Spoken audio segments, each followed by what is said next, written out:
Halo Mama, halo Bunda, jumpa lagi dengan saya dan review terbaru saya. Kali ini kembali saya akan mengulas sebuah kisah klasik yang sangat terkenal. Ditulis tahun atau terbit tahun 1845, satu abad sebelum Indonesia lahir. Buku itu adalah Deng Deng, Gadis Penjual Korek Api. Siapa Mam penulisnya? Siapa lagi kalau bukan si Raja Dongeng, Hans Christian Andersen, si orang Denmark itu. Buku ini sebenarnya adalah cerita pendek, bukan novel ya, yang sudah sangat banyak diadaptasi ke dalam berbagai bentuk pertunjukan. Misalnya drama panggung, lalu film animasi atau film live action gitu ya. Sudah sangat terkenal. Bayangkan sudah lebih dari satu abad yang lalu buku ini masih kita baca, masih dapat kita baca, masih dapat dibaca anak-anak kita. Ini dongeng salah satu dongeng favorit saya. Karena apa? Mungkin ini salah satunya ya, satu-satunya cerita atau dongeng Hans Christian Andersen yang membuat saya menangis membacanya. Iya betul, saya sedih banget. Ini ceritanya sedih banget, Mam. Tentang seorang gadis kecil piatu, penjual korek api. Ibunya sudah meninggal, ya piatu itu ibunya sudah meninggal. Dia tinggal dengan seorang ayahnya yang kejam, yang galak, yang suka memukulnya kalau dia pulang tanpa membawa uang dari hasil penjualan korek apinya.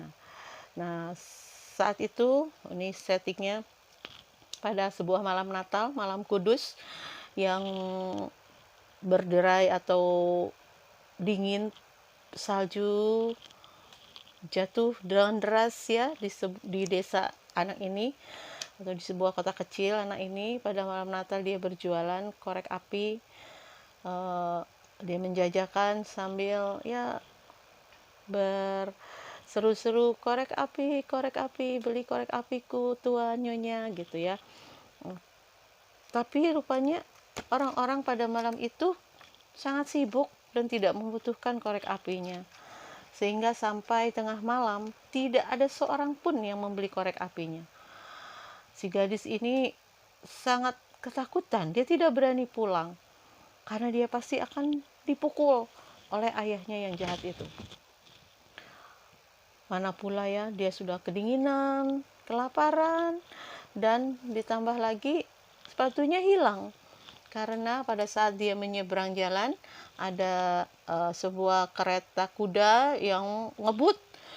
Dia si gadis ini terlempar atau melemparkan dirinya ke seberang jalan karena menghindari tabrakan. Sepatunya terlempar entah kemana. Baru kemudian dia tahu sepatunya itu diambil oleh seorang gelandangan. Akhirnya dia menepi dan berteduh di emper sebuah toko ya. Dia duduk sambil memeluk lututnya, kedinginan, kelaparan. Lalu dia pikir, mungkin kalau aku nyalakan sebatang korek api ini akan memberi atau akan menghangatkan tubuhku. Tidak ada salahnya lah aku pakai sebatang. Lalu dia menggores korek apinya dan menyala. Betul, tiba-tiba dia merasa hangat. Dan yang lebih menyenangkan lagi, cahaya korek api itu ya, atau dari cahaya korek api itu dia bisa tiba-tiba ada sebuah gambar ya tentang pohon Natal yang indah, yang penuh hiasan indah, penuh hadiah-hadiah kado gitu ya. Wow, dia dari mana pohon Natal ini datang gitu kan? Dia senang sekali, tapi dia kecewa karena ketika ingin menyentuhnya, pohon Natal itu hilang. Wah, hilang, iyalah karena itu memang cuma fantasi dia ya, lewat cahaya korek api itu. Lalu dia nyalakan sebatang lagi. gambarnya kali ini makanan lezat terhidang di depannya. Ada kue-kue, daging ayam, daging segala macam lah, makanan lezat seperti itu. Dan dia yang kelaparan itu kan jadi gimana gitu ya, dia pengen ambil. Oh, dia merasa itu begitu nyata di hadapannya, tapi saat dia ingin mengambil makanan itu, lenyap, gambar itu lenyap semua kelezatan itu, makanan lezat itu lenyap bersamaan dengan matinya cahaya korek api. Dia penasaran, dia nyalakan kali lagi. Kali ini yang muncul adalah wajah ibunya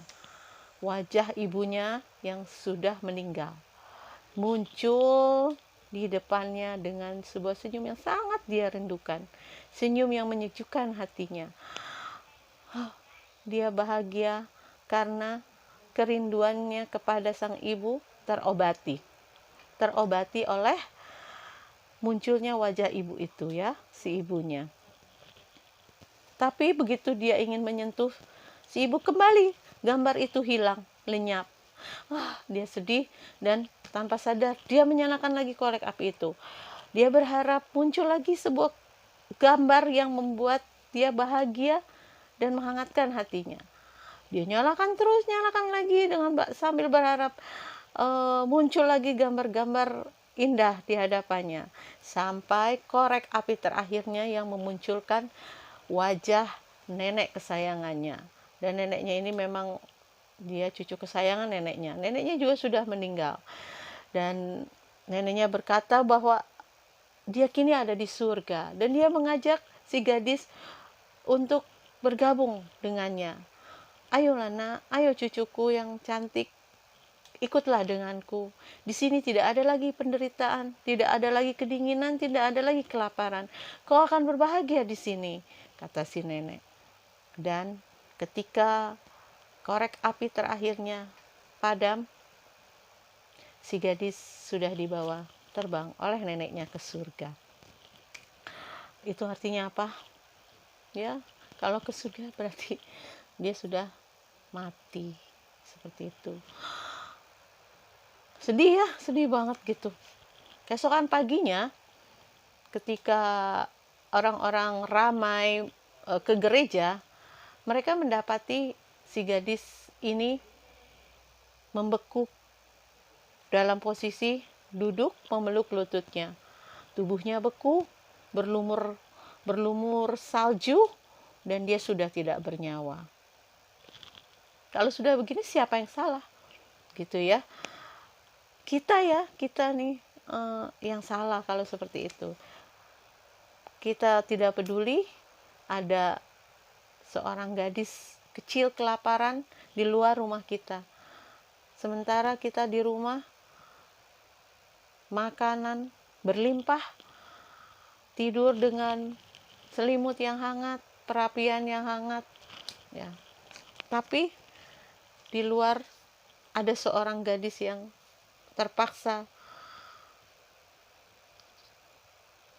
meninggal karena kedinginan dan kelaparan.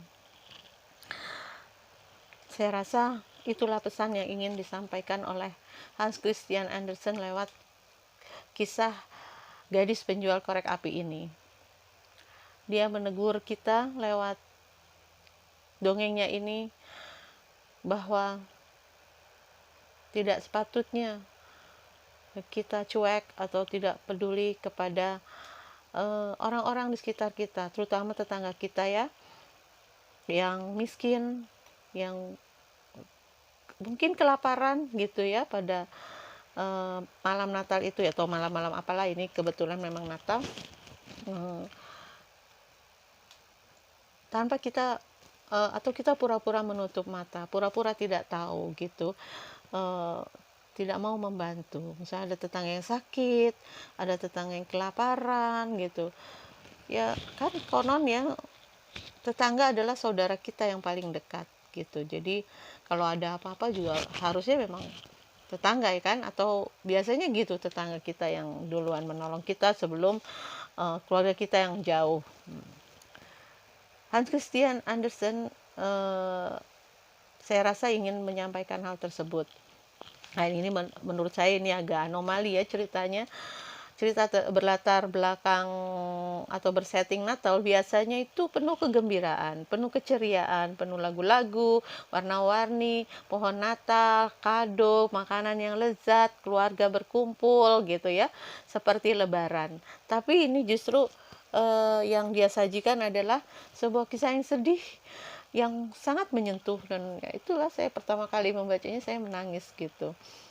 Ya berapa tahun yang lalu lah ya saya pertama membacanya. Ini kemudian saya dapatkan lagi ini ya, versi yang dengan gambar-gambar yang bagus ini, terbitan Gramedia. Gambarnya bagus-bagus banget, cocok ya buat anak-anak ini, ilustrasinya, bahasanya juga gampang dimengerti. Ini bukan cuma pesan moralnya, ini bukan cuma untuk anak-anak kita mam, tapi untuk kita juga ya, yang harus kita tularkan, untuk kita ajarkan, kita sampaikan kepada anak-anak kita tentang pentingnya atau perlunya kepedulian kepada sesama, pada teman, kepada keluarga, kepada tetangga ya gitu. Dari kecil itu memang harus kita tanamkan rasa seperti itu ya, rasa solidaritas juga gitu. Nah, buku ini masih tersedia di, saya bukan jualan ya, maksudnya kalau mama mau cari atau tertarik belum punya, ini banyak di toko buku Gramedia atau di toko buku online. Nah, tapi hati-hati kalau beli online, jangan sampai dapat yang bajakan ya mam, karena bukan tidak mungkin loh, ini banyak juga yang membajak buku-buku seperti ini. Ini memang keterlaluan deh pembajak-pembajak gitu ya, apa juga di palsu gitu. Nah, begitu mam, bukan sederhana ya, ini memang ya mengasah juga kepekaan emosi anak-anak kita ya lewat bacaan ini. Semoga dengan membaca buku ini perasaan mereka menjadi lebih halus gitu ya, lebih mudah tersentuh, tumbuh cinta kasih kepada sesama gitu. Begitu mama, semoga bermanfaat. Sampai jumpa di buku berikutnya. Ingat, jangan beli buku bajakan, belilah buku yang asli walaupun bekas tapi asli. Sampai jumpa. Salam.